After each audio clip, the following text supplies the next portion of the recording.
তেজপুৰ গেৰেকী বিলত সমূহীয়া মাছ মৰা পৰম্পৰা ভোগালীৰ উৰুকাৰ আগদিনা সমূহীয়াভাৱে মাছ ধৰাত ব্যস্ত অঞ্চলটোৰ পুৰুষ মহিলাসকল ঠেটুৱে লগা শীতকো নেওচি পুৱতি নিশাৰে পৰা মাছ ধৰিছে ৰাইজে আমি তাৰে পৰিৱেশ এই মুহূৰ্তত আপোনালোকক টেলিভিছন স্ক্ৰীনত দেখুৱাইছো এয়া দেখিবলৈ পাইছে ঠেটুৱে ধৰা জাৰক নেওচি সকলো এইদৰে পানীত নামি পৰিছে সমূহীয়া মৎস্য শিকাৰৰ বাবে তাৰ কিছু পৰিৱেশ আমাক বিস্তৃতৰ ওপৰত দেখুৱাব তেজপুৰৰ সাংবাদিক অৰ্ণৱ নাথে ভোগালীৰ উৰুকাৰ নিশা সকলোৱে পৰিয়ালৰ সৈতে বা বন্ধু বান্ধৱৰ সৈতে একেলগে এসাজ খোৱাৰ পৰম্পৰা অসমীয়া সমাজৰ সেই পৰম্পৰা অনুসৰিয়েই দেখা যায় উৰুকাৰ দিনাই হওক বা উৰুকাৰ আগদিনাই হওক মাছ ধৰাৰ এক পৰম্পৰা আছে অসমীয়া সমাজত আৰু আমি বৰ্তমান উপস্থিত আছো তেজপুৰৰ সমীপৰ যি গেৰেকী বিল সেই গেৰেকী বিলত ইতিমধ্যে সমূহীয়া যি মাছ ধৰা পৰম্পৰা সেই মাছ ধৰা পৰম্পৰা আজি পুৱাৰ পৰা দেখা গৈছে আৰু ইয়াৰ আচলতে যি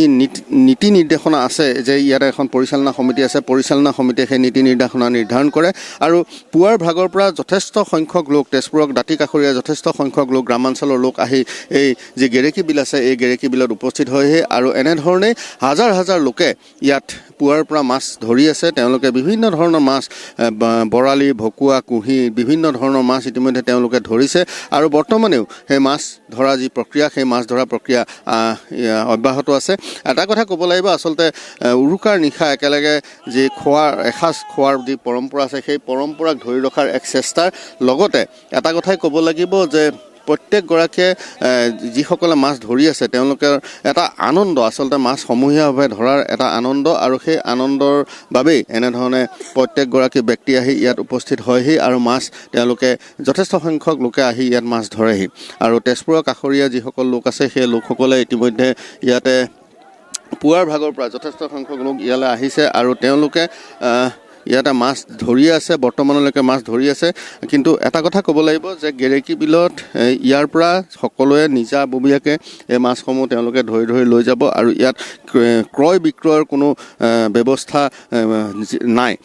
দাদা কিমান সময়তে আহিলে কেইটা বজাৰ পৰা মাছ ধৰি আছে আমি 5:30 মানৰ পৰা মাছ ধৰি আছোঁ আমি 4টাতে আহিছোঁ আচ্ছা পাইছোঁ মাছ কেইটামান বাৰু মাছ কেইটামান পাইছোঁ বাহু দুটা পাইছোঁ আৰু চিলভাৰ কাপ দুটা পাইছোঁ তাৰপৰা মিৰিকা চিৰিকা এইবিলাক পাইছোঁ আৰু ডাঙৰ হৈছেনে মাছবিলাক ডাঙৰ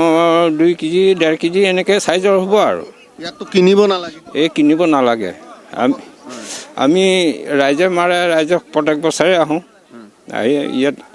বিহুৰ দিনাখন উৰুকা ভোজ খাওঁ এতিয়া ৰাইজৰ লগত খাবনে একেলগে পৰিয়ালৰ আমি পৰিয়ালৰ সৈতেহে খাওঁ হয় মাছ ধৰা ফূৰ্তিটো বেলেগ ন মাছ ধৰা ফূৰ্তি বেলেগ ইয়াৰ ফূৰ্তিটো বেলেগ ইয়াত বহুত পৰ্যায় দেখিবলৈ পায় সেইকাৰণে আহোঁ আমি হ'লোঁ 10 পৰ্বতীয়া 10 চুবুৰী তাৰপৰা আহিছোঁ একেলগে ধৰা ফূৰ্তি বেলেগ আৰু আমি দেখুৱাই আছোঁ সেই পৰিৱেশ আৰু ইতিমধ্যে ইয়াতে যথেষ্ট সংখ্যক লোকে আহি বিভিন্ন প্ৰান্তৰ তেজপুৰৰ দাঁতি কাষৰীয়া অঞ্চলৰ বিভিন্ন প্ৰান্তৰ লোক ইয়াত আহি উপস্থিত হয়হি তেওঁলোকে মাছ ধৰে আৰু ইতিমধ্যে ৰৌ বৰালি বাহু বিভিন্ন ধৰণৰ মাছ ইয়াত তেওঁলোকে ইতিমধ্যে জালত ধৰিছে আৰু এগৰাকী ব্যক্তি আছে তেওঁৰ পৰা আমি জানিবলৈ বিচাৰিম ইতিমধ্যে তেওঁ যিহেতু পানীৰ পৰা ওপৰলৈ উঠি আহিছে গতিকে তেওঁলোকৰ পৰা আমি জানিবলৈ চেষ্টা কৰিম যে আচলতে